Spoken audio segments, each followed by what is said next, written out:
السلام علیکم ورحمۃ اللہ وبرکاتہ حضور. وعلیکم السلام. میرا نام ہے گلنور احمد. میرا ابو کا نام ہے مسیل احمد. میرا پہلا سوال ہے. آپ چینی ہیں؟ نہیں. چینی خون ہے آپ میں؟ نہیں. آپ کی شکل سے لگ رہا ہے. نہیں، میں قازقستان سے آئی ہوں. ہیں؟ قازقستان سے آئی ہوں.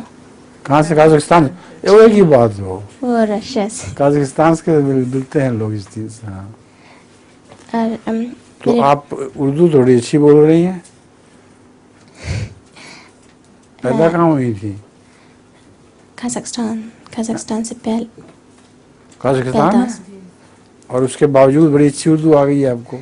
نہیں، میں نے پاکستان جائی تھی 2 پاکستان ماہ. رہ کر سیکھی ہے. جی. 2 مہینے میں صرف جی 2 مہینے میں سیکھ لی ہے. جی جی. بڑی ذہین بچی ہیں آپ. ہیں؟ شاکر. میرا پہلا سوال ہے کہ کیا حضرت مسیح موعود علیہ الصلوۃ والسلام نے اپنے بچوں کو کبھی کسی شرارت کرنے پر کسی قسمت کی کوئی سزا دی ہے؟ ہاں، یہ سوال جو ہے بڑا اہم ہے. حضرت مسیح موعود علیہ الصلوۃ والسلام نے غالباً ایک موقع پر سزا دی تھی جبکہ ان سے قرآن کریم گر گیا یا اس قسم کا واقعہ یاد ہے تمہیں فائدہ؟ حضرت مسیح موعود علیہ الصلوۃ والسلام نے سزا بچے کو دی اپنے قرآن کریم کی. جی وہ مرزا شریف احمد پہ شاید یا نظام بارک احمد، ان دونوں میں سے کسی کو قرآن کریم گرانے سے یا وہ گر گیا تھا یا اس طرح.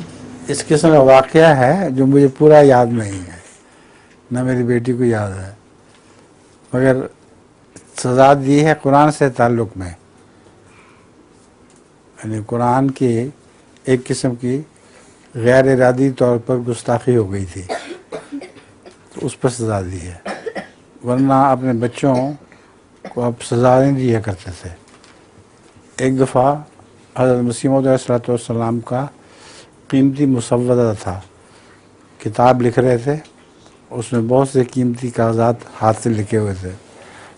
مرزا بشیر احمد صاحب، مرزا محمود احمد صاحب نے وہ جلا دیا.